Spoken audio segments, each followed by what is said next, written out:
Now. I will confer with my lawyers to figure out what's the best pathway forward on this. I think they completely violated my rights. That's Black Newark, New Jersey Mayor Ras Baraka, who is now headed to trial after being arrested for allegedly trespassing at an ICE detention center. Baraka says he was targeted by the Trump administration and left calmly when asked. Prosecutors argue he ignored warnings to leave. He claims the facility may violate Newark's codes. Artist Chris Brown has been arrested in England for allegedly hitting a music producer with a tequila bottle at a London nightclub in 2023. He was taken into custody Thursday in Manchester. The alleged victim is suing Brown for $16 million. And the judge says a discrimination lawsuit from LA County Sheriff's Deputy Michael White can move forward. White, a 61-year-old Black deputy, says he's been denied promotion to captain 8 times in 13 years, while younger non-Black deputies advanced. Get BIN News Now on demand 24/7 on the iHeartRadio app. Compassion sponsorship means food, healthcare, education, and more for a child in poverty. And there are thousands of kids who've been waiting over a year and their wait. Sponsor a child with compassion today. Text the word radio to 83393. This is the KBLA Sports Minute with Ray Richardson. One game on the NBA playoff schedule tonight. Oklahoma City is at Denver for Game 6 in the Western Conference semifinals. It's a must-win game for Denver. OKC has a 3-2 lead. A win for OKC sends them into the conference finals against Minnesota. Magic Johnson made a $500,000 donation to Xavier University, an HBCU school located in New Orleans. Magic made the donation Wednesday night at Xavier's Centennial Gala. The fundraiser, hosted by actor-comedian Bill Bellamy, generated more than $2 million for Xavier. Sports broadcasting legend Brian Gumbo was the keynote speaker. R&B singer Jeffrey Osborne performed at the event. During the Lakers Showtime era, Osborne sang the national anthem for 20 consecutive Lakers home openers. Congratulations to the Texas Southern men's track and field team. They won the SWAC championship for the second straight year. No debates, no speculation, just the info you need. That's your KBLA Sports Minute. I'm Ray Richardson. More news, opinions, and conversation when we come forward on KBLA Talk 1580. 1 2 1 2 1 2 1 2. You ready? Somebody make some noise in this joint. KBLA Talk 1580 celebrates its 4th anniversary this year on Juneteenth. There we go again. Hard to believe 4 years has gone by so fast. Oh my God.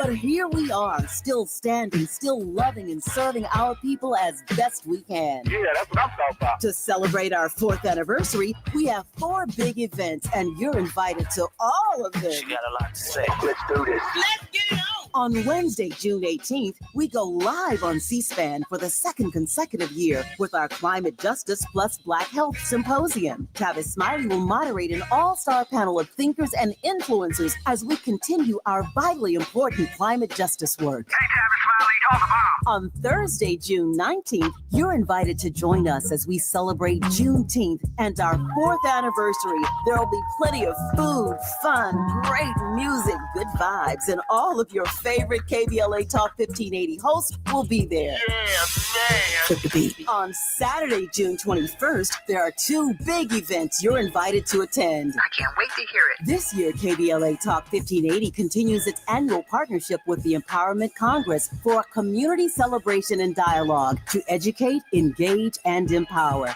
This year's theme is Resilience in the Face of Chaos. Can't wait to see what's up next. Y'all ain't ready for this. And new this year is our State of Black Women in Los Angeles Symposium, moderated by Dominique DePrima, with a luncheon to follow. Dominique will be leading a dialogue with some of the most impactful Black women leaders in Los Angeles, and you're invited to join. This is it. All of these events are free, but seating is limited, so you must register in advance at our KBLA1580.com website, where you can find all the details you need about each event. Check it out. It's our 4th anniversary, and we would love to celebrate it with you. I love you guys so much. There's nothing you can do about it. We're KBLA Talk 1580. The only black talk radio station west of the Mississippi. Thank you for having our black. Happy anniversary, KBLA. Love you. Love you.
I'm Jesse Jackson Jr. Welcome forward to the Jesse Jackson Jr. Show. The date was December 11th, 1964. Martin Luther King Jr., in his last chapter of one of his last books, Where Do We Go From Here, Chaos or Community, was a concept that he brought forward called a world house, the last chapter in the last book. This chapter was taken largely from the Nobel Peace Prize lecture at the University of Oslo on December 11th, 1964. Dr. King's vision of a world house was a global community where all people, regardless of race, religion, or nationality, could live together in peace and cooperation. He believed that due to technological advancements, humanity had become increasingly interconnected, and it was essential to transform the shared space into a worldwide brotherhood. He also saw the triple evils of racism, poverty, and war as major threats to the realization of this vision. Our very special guest today is Johnny Mack. Johnny plays one of the most important roles in keeping the legacy of Martin Luther King Jr. alive at the request of the late Coretta Scott King. The World House Project is a continuing initiative launched at Stanford University's Freeman Spogli Institute Center for Democracy and Development and the Rule of Law in 2022 at Stanford University's Freeman Spogli Institute. The rule of law as a global framework for organizations and individuals committed to realizing the ideals of a world house, where humanity learns to live together in dignity, liberty, and community. Today, the initiative operates as an independent international non-governmental organization through its flagship initiatives, the World House Institutes, the World House Global Network, and the World House Forum. Johnny Mack is a fascinating individual. I'm going to be sharing his resume over the course of our program, but in this opening segment, I want to welcome Johnny Mack to the Jesse Jackson Jr. Show. Johnny, welcome to the show. Hey, Jesse. Just privileged to be here. Thank you for having me. Johnny, there's so much that I want to discuss with you in this hour. The world is upside down. We just have a couple of minutes in the first segment, and then we'll have a broader conversation. But it's clear to me, increasingly clear, I think, to all of us, that the United States plays a unique role in maintaining some level of order, some level of stability, even with its deep and profound problems that is American history, both domestically and internationally. And yet in this particular context emerges really a prophet of our times, maybe a prophet of all times, if in fact we are looking at the demise of America as a civilization and democracy as a concept that is new against the backdrop of human history. It seems to me that the input about Dr. King's thinking matters now more than ever. He puts firmly in front of us a choice. Johnny, share with us your thoughts and that choice that Dr. King laid out for us in these opening minutes. Well, Jesse, you really set the stage in the context of our conversation well. The idea that the United States is in decline is unthinkable to many, and we wonder how in the world did we get here? And that speaks to Dr. King's message in the book that you introduced in your opening remarks. Where do we go from here? We're in decline, I believe. You're right. And I believe Dr. King also understood that we were in decline. Some 50, 60 years ago, he is saying that our own country, the United States of America, is one of the purveyors, the worst purveyors of violence. We're in decline because of the values, I think, that King argued we hold. He described those values as three evils. And many people don't realize, Jesse, that the three evils, or the triple evils as they are commonly known, are really value statements. Evils of poverty, racism, and militarism are really rearticulated in today's world as cupidity, bigotry, and violent rivalry. That is, poverty is simply the result of cupidity or greed, and racism is simply a function of bigotry. Johnny? And then militarism is violent rivalry. Johnny, we're going to, we've got to pause for our break. When we come forward, Johnny Mack is going to break down the 3 evils that Dr. King spoke of and where we find ourselves at this critical moment and juncture in American history. I'm Jesse Jackson Jr. You're listening to the Jesse Jackson Jr. Show. It's afternoon drive time with Jesse Jackson Jr. Only on KBLA Talk 1580.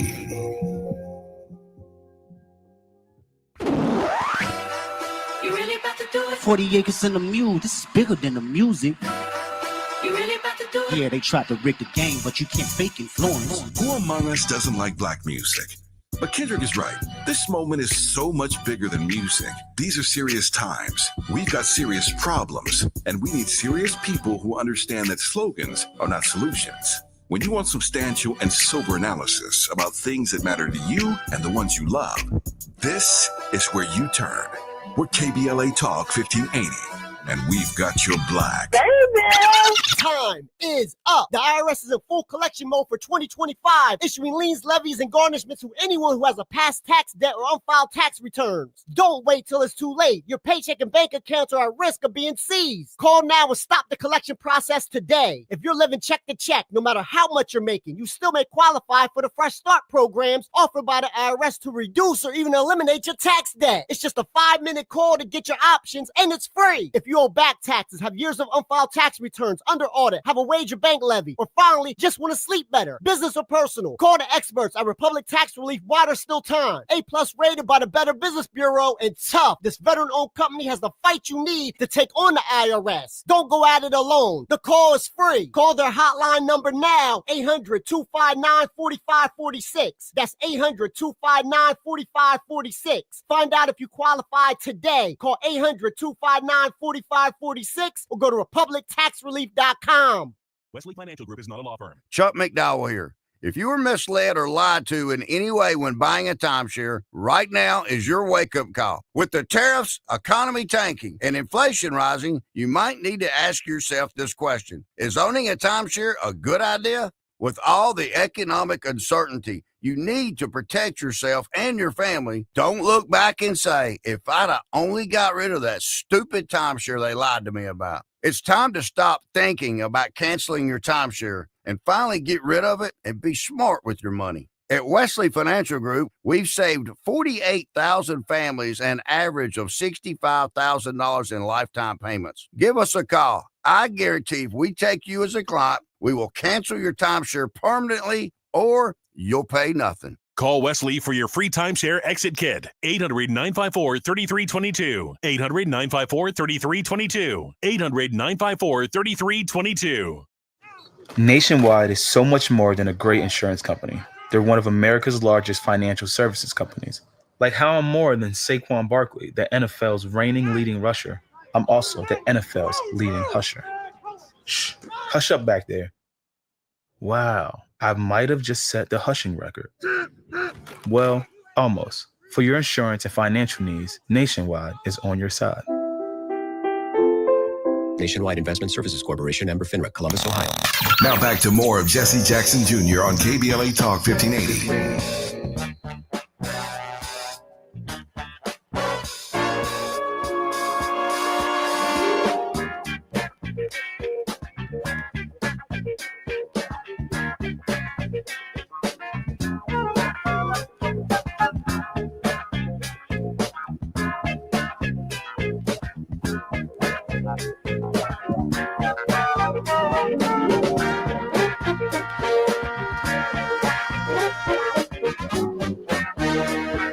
Jr., welcome forward to the Jesse Jackson Jr. Show. Johnny, just before we came forward, pardon me, you were discussing the triple evils of racism, poverty, and war that Dr. King talked about in his World House Vision. Take your time, Johnny. Well, thank you, Jesse. Again, this idea of triple evils are really the values. I think that King understood our social edifice, a term he also used, is organized around. That is the social structure, how societies are organized all societies are organized around a value system. And I think King's argument in his book and in much of his work is that the United States of America has organized a society around certain value structures of poverty, racism, and militarism. And I was mentioning that these can be understood as bigotry and cupidity and violent rivalry. And King argued, to make my point, that we need a revolution of values. In the same book, in the same chapter, he argues that if we are to really be that society that we say we are, then we need a revolution of values. And the question is, what are those values? We'll come back to that if we may.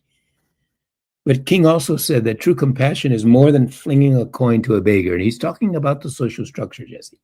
And he says that if we really want to be compassionate, if we really want to live up to the true meaning of our creed, then we must restructure the edifice that produces the beggar. And that, again, is how our societies are organized. And so, again, he calls for a revolution of values. Johnny, this question of the revolutionary of values, when delivered on December 11th, I believe, 1964, when we fast forward to the global state of affairs that we find ourselves in right now, America becoming increasingly isolated in the world, the kind of leadership that many who drew upon Dr. King's vision and served in the highest levels of our government are now no longer there. A new generation of people are there, but they may not understand or know the vision. And then there's just the contrarians, the MAGA movement, which globally and throughout the world have found themselves in direct opposition of the idea of a world house. Share with us your thoughts on how Dr. King might respond to today's crisis. Well, it's a big question. How can any of us really know what King's thoughts would be today, how they would have evolved over time, which is a very important point.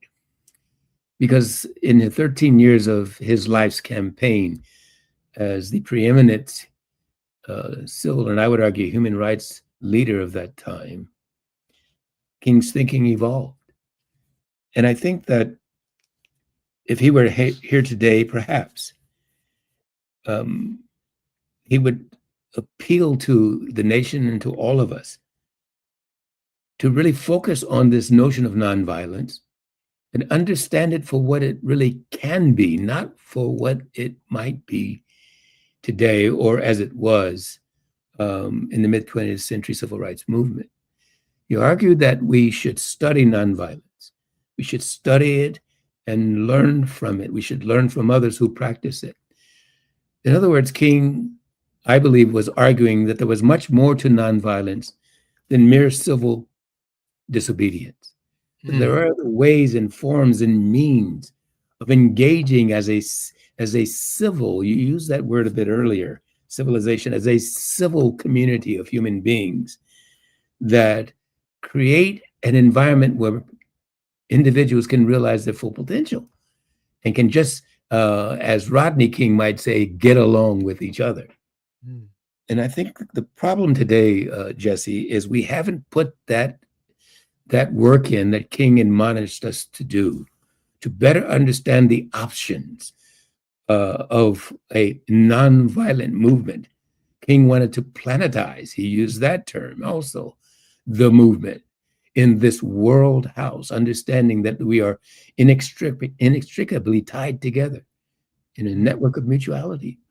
And so we have to learn to live together as brothers and sisters or perish as fools. Well, how do we do that? It's putting the same work and study into nonviolence as we have put into violent means of organizing our societies and interacting with each other as humanity. You know, Johnny, when I think about experiments, right, the idea of Jesus of Nazareth, who predates the idea of Christianity, he was not a Christian. He was a Jew. He was a Palestinian Jew. The Bible says he came in the lineage of David, essentially to function in the lineage of David. What that means, we only know from the precepts of Jesus of Nazareth. We've got emerging experiments where, for example, Gandhi just rejected all materialism, rejected his clothing, rejected the things that he had been taught, and decided he wanted to create his own clothing, that he wanted to live in an ashram, that there would be order in a community as a form of practice. We see in the Hindu and in the Buddhist traditions where there is this practice in this common world house unity where we all share in the things that we have, recognizing the talents of everyone in that context. And it's hard to imagine, given America's materialism, right? Given the climate that we find ourselves in, it is cold in some parts of the nation. Given the nature of racism, given the budgetary priorities, now a new budget before the Congress for $150 billion more dollars for the Defense Department, it's hard to imagine that we can create a kind of community where we share, where we grow, that might have been part of Dr. King's vision by the very nature of the edifice, the system that you speak of. Yes. Well, Jesse, it's really a pleasure speaking to you, talking to you about this, because you hit the touch points in such a profound way. You're talking about we, and remember now, King in his book asked the question, where do we go from here? And the question is, who are we? And we is you and me. And where? Well, where do we go? Well, if we're going to answer the question where we go, we have to ask ourselves, where are we now? And if we don't know where we are now, how do we know where we should go? And so I think that King's admonition is something, as I said before, that we really have to examine. We really have to understand what those values are. You mentioned militarism, you mentioned materialism, which was another word for, or a word he replaced in the triple evils for poverty. We're such an acquisitive society, getting all that we can, and often in a zero-sum attitude. That is, in order for me to be all I can be, that means that you can't be all that you can be. There's something wrong with that kind of mentality. And so this whole idea of nonviolence is understanding and applying it today in ways that are relevant and responsive to the challenges and opportunities that we face today. And they are awesome. They are truly awesome, as we are losing our democracy. And, some would argue whether we ever truly had a democracy. I can feel it. I can actually see it. I can see Dr. King as a very well-dressed individual in the 50s and 60s. I see him as a man of dignity, of great poise, of great spiritual depth. But I can also see him as an American wrestling with his own personal materialism. He enjoyed a middle-class lifestyle, his education. He enjoyed being in the American middle class. But by the time he gets to the World House, he is almost rejecting that materialism for a more simplistic life and a simplistic value system, or a basic value system that emerges from everything that we've ever been taught about what constitutes American comfort, against the backdrop of what Dr. King knew to be poverty throughout our world, and the poverty of spirit, not only in our world, but in our midst, and also in rural Appalachia, in the South, in urban ghettos, in barrios, and in trailer parks around our country. Your thoughts, Johnny? Yeah. Well, that speaks to why we are where we are. People who live in those those barrios and in the hollers of Appalachia, right? In the urban core. It's just ordinary people trying to make a living, trying to provide for their children, waking up in the morning, feeding them breakfast, getting them off to school, working, coming home, greeting them, feeding them dinner, putting them to bed, and doing the same thing the next day. And they need some certainty. They need some hope. And what we find today is that there's little hope for too many of those persons, those groups that you just enumerated, Jesse, whether it's in the urban core or the hollers of Appalachia or Native American reservations or the Gulf Coast. Too many Americans, and we're just talking about the United States. Think about these same challenges in other places, particularly in the southern half of the global hemisphere, and what they wrestle with, the challenges and the struggles they wrestle with.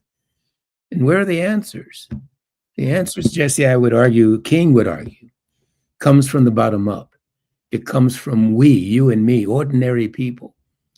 If we're waiting for government to make the change, if we're waiting for some individual to make the change, then we wait at our own peril. And so King says, where shall we, all of us, go from here? And so we need to rethink as civil society what our lives should be. And we should organize ourselves. Now I'm talking about true nonviolence here, Jesse. We must organize ourselves as a people, as a civil society, as the civic wing, the third leg of the social edifice that King wants to restructure. We must take charge of our lives and the life of our communities. That's King's call to us in this century. My read, Johnny, on that is, and I want to share it with our viewers before we go to the break. There'll be about a minute after this diatribe, if you will. King believed that humanity could actually overcome differences of race. He believed it, that it was a core value of his. He believed we could overcome the differences of religion. Now, to ask a man to abandon his religion to build a world house and a global community, he believed we could do it. He actually believed it, Johnny. And he believed we could overcome nationality to create a unified global community. Asking a man to give up his race, a woman to give up their race, to give up their religion, to give up their nationality, and maybe give up is the wrong word, but to set their personal, cultural, philosophical, theological beliefs aside in order to recognize the commonness between people.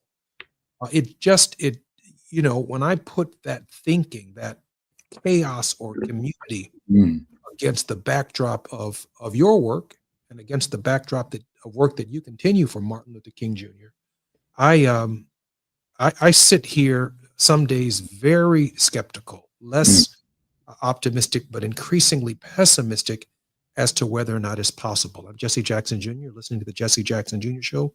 When we come forward, Johnny Mack is going to continue opining on the World House vision of Martin Luther King Jr. It's afternoon drive time with Jesse Jackson Jr. Only on KBLA Talk 1580.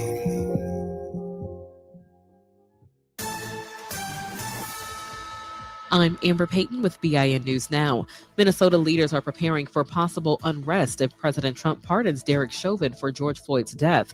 Officials, including the governor and National Guard, have been briefed, though no pardon is confirmed.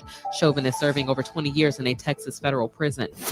Rapper Tory Lanez lawyers say new evidence points to Kelsey Harris as the shooter in Megan Thee Stallion's 2020 case. A bodyguard allegedly claims Harris confessed. Megan's lawyer says Lanez was already convicted and the case is closed. And Cassie Ventura is testifying that she and Sean Diddy Combs discussed a swingers lifestyle and went to adult clubs where she saw him with other women. Her testimony contradicts claims of non-consensual acts, as the defense argues his behavior was consensual. This could impact the sex trafficking case. Diddy continues to deny all allegations and faces life in prison if convicted. Get BIN News Now on demand 24/7 on the iHeartRadio app. Compassion sponsorship means food, healthcare, education, and more for a child in poverty. And there are thousands of kids who've been waiting over a year and their wait. Sponsor a child with compassion today. Text the word radio to 83393. This is the KBLA Sports Minute with Ray Richardson. One game on the NBA playoff schedule tonight. Oklahoma City is at Denver for Game 6 in the Western Conference semifinals. It's a must-win game for Denver. OKC has a 3-2 lead. A win for OKC sends them into the conference finals against Minnesota.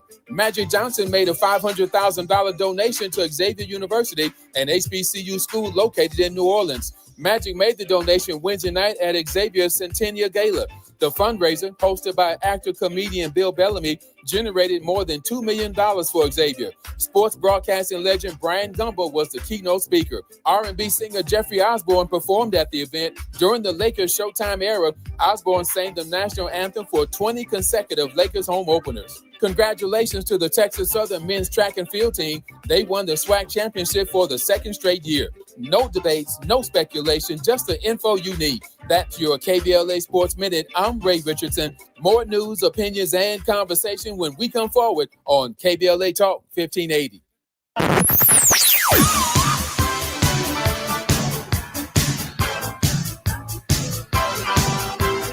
This is KBLA Talk 1580. Talk radio. That's music to your ears. We're unapologetically progressive. KBLA Talk 1580. We've got a lot to talk about.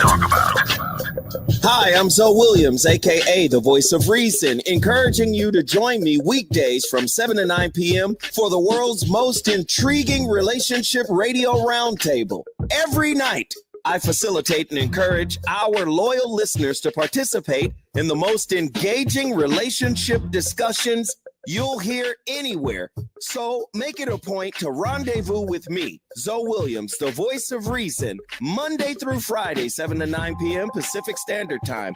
Trust me, your relationships will never be the same. The VOR is on fire tonight. Unapologetically progressive. KBLA Talk 1580. We've got your black. Looking for a purposeful and passionate way to make a difference in your community? Volunteer with our Senior Medicare Patrol and help prevent Medicare fraud. S&P volunteers work in their community educating peers about healthcare fraud and how to prevent and detect it. Free training starts soon. Check us out online or at an S&P open house near you. We're on a mission to stop fraud. Join our team. You make a difference. Visit caSMPvolunteer.org.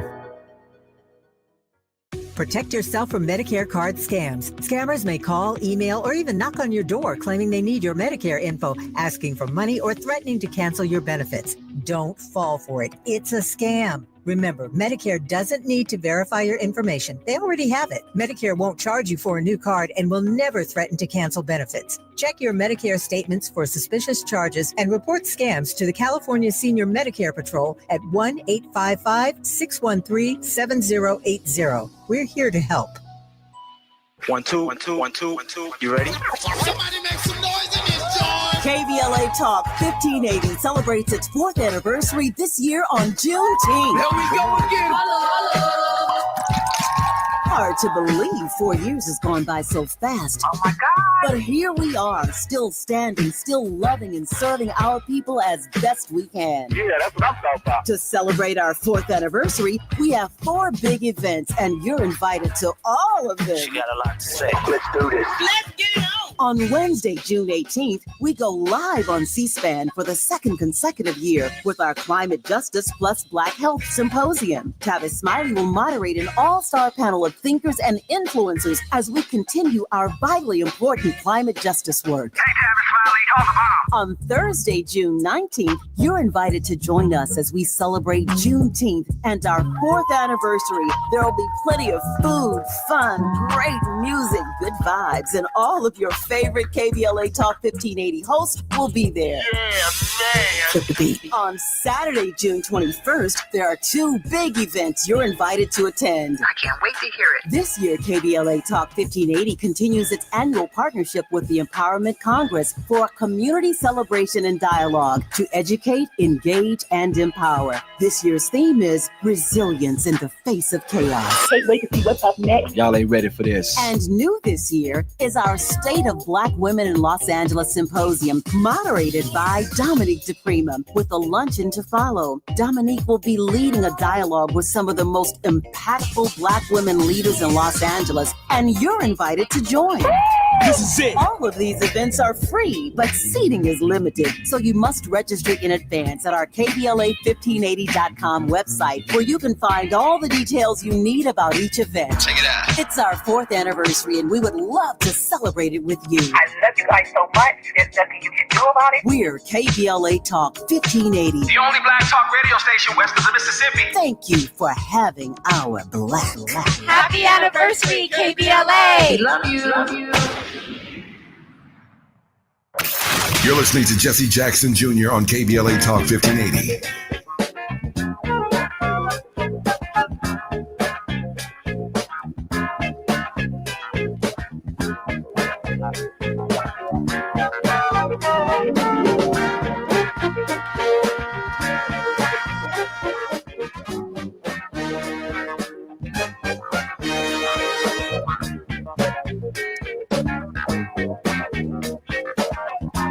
I'm Jesse Jackson Jr. Welcome forward to the Jesse Jackson Jr. Show. My very special guest is going to be a regular contributor on the Jesse Jackson Jr. Show. And as much as I want to continue to go through his extraordinary biography as well as his resume, I want to use this very valuable time to hear from him on the issues that matter at this hour. And so, Johnny, I want to apologize about that, but there's going to be more than enough time for us over the course of this radio ministry, if you will, to cover who we are for our listeners. Johnny, I want to say this and share this with you, and then I'd love your thoughts. When I was in prison, one of my first experiences was going into the cafeteria with an older Jewish guy. We had come to know each other over the course of the first 24 hours that I was in the prison, and he said, Jesse, this is where you're going to have to make a choice. The blacks are sitting over here. The Jews are over here. The whites are over here. The Native Americans are over here. You've got to make a choice. You can sit down here today and have lunch with me, and we can continue talking, or we can all go to our own silos. The Christians are over here, the Muslims over here, the Jews are over here, the blacks are over here, the whites are over here, the Native Americans are over here, the Hispanics are over here. Now, of course, this is a male facility, and I'm sitting back saying to myself, did I just step now 17 years in Congress, St. Albans Episcopal High School in Washington, D.C., went to school I played football against Kavanaugh, who's a Supreme Court justice. Judge Jeb Boasberg was a senior when I was in high school, right? At the same high school. And so I had this broad education, attended North Carolina A&T, went to law school, graduated from the seminary. But I stepped back into a period in history in modern America that was before Brown versus the Board of Education. It was as if the civil rights movement in prison had never occurred. And what I think I saw in November in the election were that these pockets of silos of people came out. Many of them voted against their own interests in the presidential campaign, that they had not reached the level of a true brotherhood where there are no permanent friends, no permanent enemies, just permanent interests. Help us, Johnny. Help us. You ask big questions, Jesse, and but there are big answers, and the answers again come from us, all of us, the we that King talks about in this question. Where do we go from here? You know, There are only two paths, I think, in King's framework. There's no middle ground. Where do we go from here? We can go toward chaos, or we can go toward community. We can live in a world of chaos, or we can live in a world of community. And that's the whole concept and idea of the world house. We balkanize ourselves, that is, we divide ourselves into these various groups by choice. We are what we are today because of what we decided as humanity yesterday. And unless we have a confrontation with those decisions that we made yesterday, our tomorrows will forever be the same, Jesse. And so what will we do? How will we decide to organize ourselves in community? And by the way, Jesse, community is one of the triple virtues, if I can use that term, that I believe King would be arguing for today. Now, we talked about the three evils, the triple evils of poverty, racism, and militarism,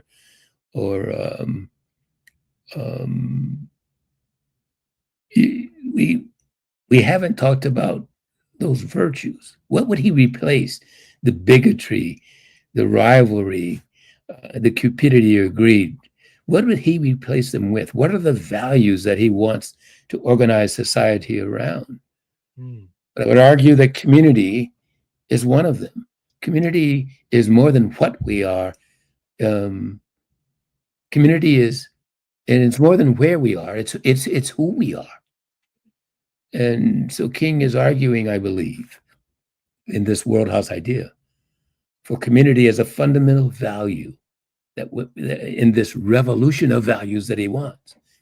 But the other two quickly that King is arguing for is dignity and liberty. So the three values that King would replace are dignity. Every human being has equal dignity and worth. We should organize our society around that. Liberty, that is, every human being should have the right to exercise his dignity. And then in exercising through his personal liberty, his dignity, the third value again is community. That is,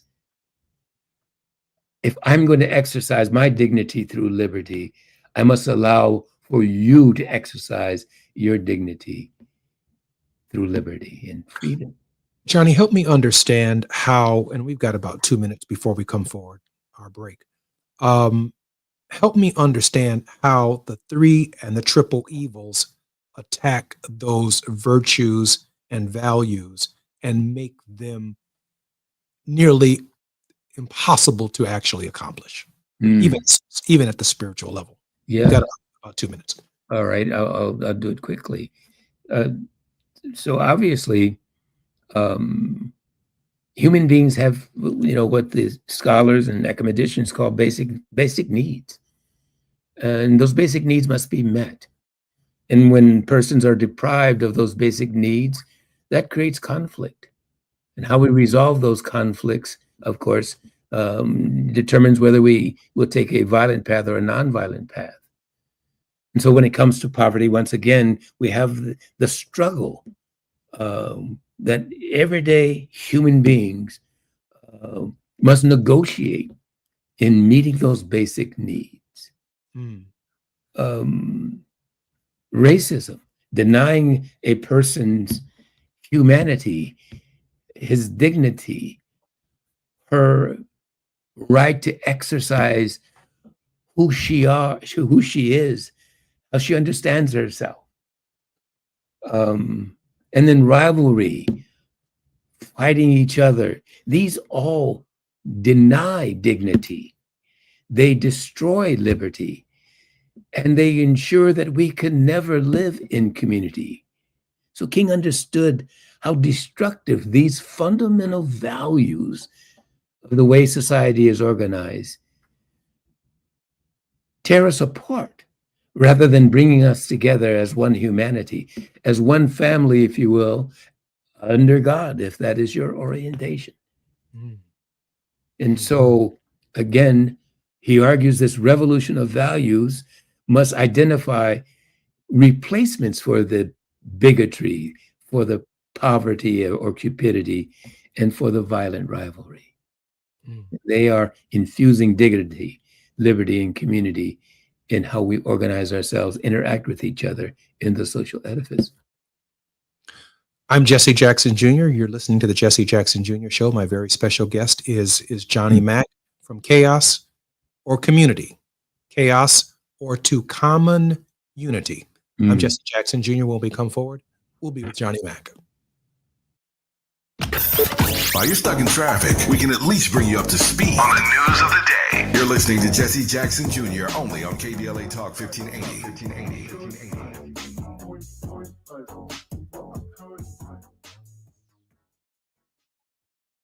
Why'd I go to the doctor? One day at the firehouse, I was so lightheaded I could barely stand. Even my crew noticed. Getting checked out was the right call. Turns out I have atrial fibrillation, which increases the risk of stroke about 5 times. Symptoms like irregular heartbeat, heart racing, chest pain, shortness of breath, fatigue, or lightheadedness can come and go. But if it's AFib, the risk of stroke remains. If you have symptoms, contact a doctor. I'm so glad I did. Visit notimetowait.com, sponsored by Bristol Myers Squibb and Pfizer. This is the story of the one. As a lineman, he does whatever it takes to keep the power on in his community. And he wants a partner like Grainger who does the same. Grainger offers the professional-grade products he needs, from voltage detectors to harnesses to hard hats, plus fast, dependable delivery, so he can rise to every challenge. Call 1-800-GRAINGER, click Grainger.com, or just stop by. Grainger, for the ones who get it done. JP Morgan Chase offers tips for the local business owners in 2025. Small business landscape is ever-changing, and the Los Angeles market is no exception. A startup or legacy business, revisiting your mission statement and recalibrating offerings can renew opportunities for growth and innovations. Programs like Chase for Business Coaching for Impact gives entrepreneurs access to expert guidance, helping you streamline operations, strategize your growth, and navigate complex challenges. Businesses with a clear sense of purpose can navigate any challenge effectively, but also build stronger customer loyalty. Visit chase.com/coaching for impact for more information. This segment is sponsored by JP Morgan Chase.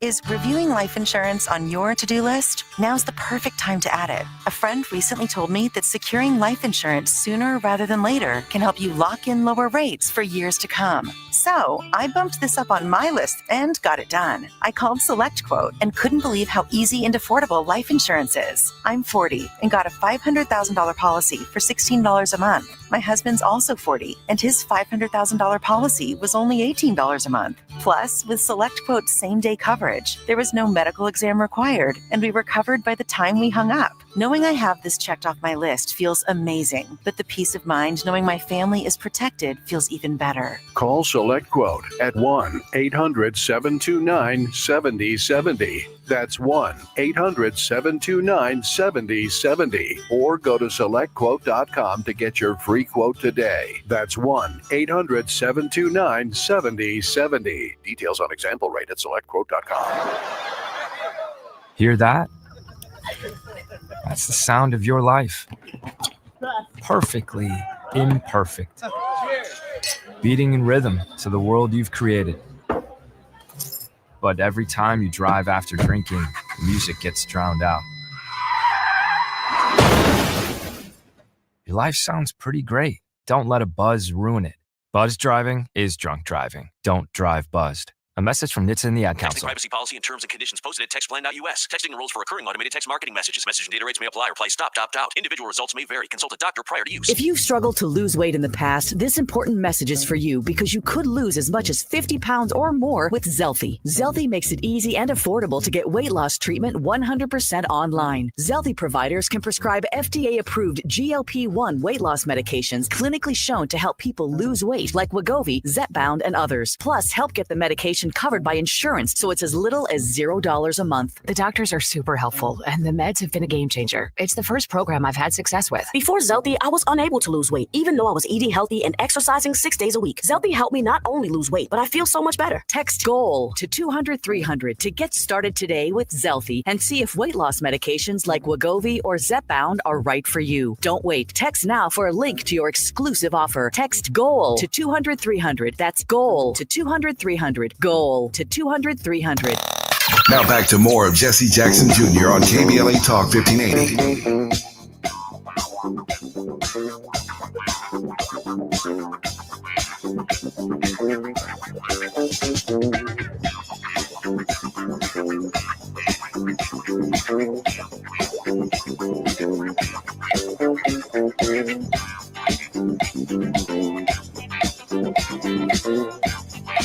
I'm Jesse Jackson Jr. Welcome forward to the Jesse Jackson Jr. Show. My very special guest is Johnny Mack. Johnny is going to be a regular contributor on the Jesse Jackson Jr. Show. Johnny, welcome forward to our show.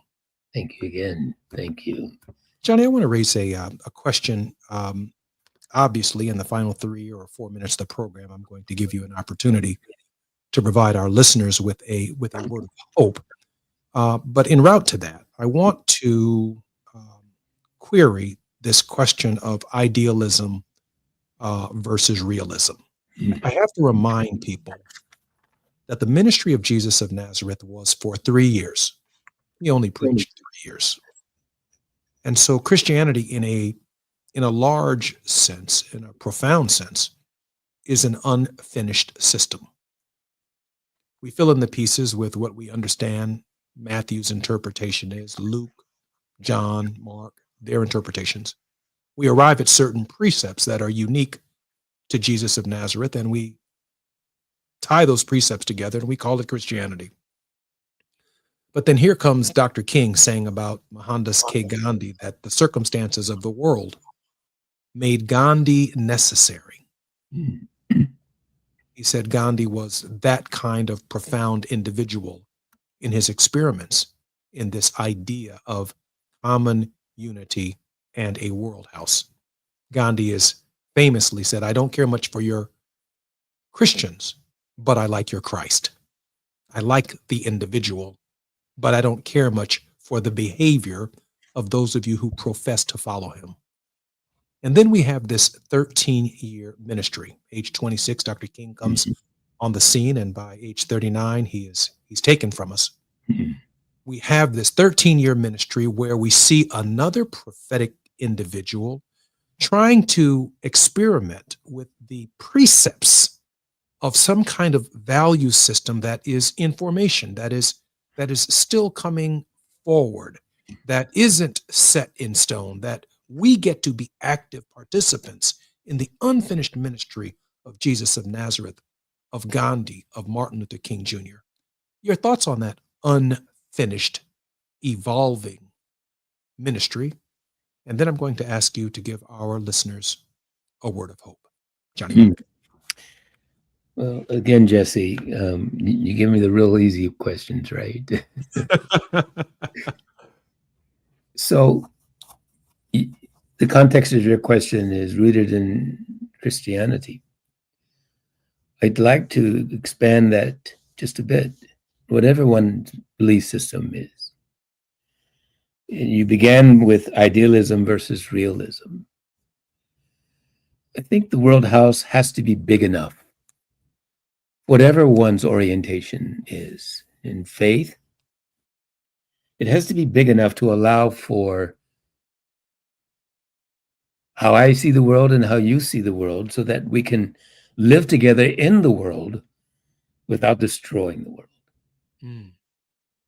And I think King understood that. And I think, Jesse, that we try to, all of us writ large, we try to make people like King and Gandhi otherworldly. And they're just normal human beings on the path, on this journey of life, trying to figure it out, trying to make it work. Jesus' example is an important example for those who subscribe to the belief system around which a church was organized. And that's a good thing. But ultimately, each of us must look inside ourselves. Because not every one of us will be a Christian or a Hindu or a Jew. We must decide for ourselves how we will allow for others and their points of view, their commitments to life, to their existence, to how they understand we got here and what our purpose is here. And I think that was the genius of King's logic of nonviolence, if I may call it that. While he was a Christian, yes, he was a person of faith, he also allowed for those who had no specific religious orientation. He understood that he could not make an argument solely based on a framework of his own values. And I think that we must do the same today. The World House is big enough for all of us, and whatever beliefs we might hold, so long as we allow for, as Voltaire once said, I will defend with my life the right for you to believe, I'm paraphrasing, what you believe, so long as you allow me to believe what I believe. And I think that's the challenge that we are confronted with today. I mean, I'm sitting here just struck by your humility and your thought processes here, and it's this value system, this World House value system, to which I will continue to explore the rest of my life. There's no black belt. If you went from white belt to black belt in understanding this, there is no end belt. It's a learning process that can't be solved, resolved, or completely exhausted in a single lifetime. It's an evolution. It's a fluid moving process.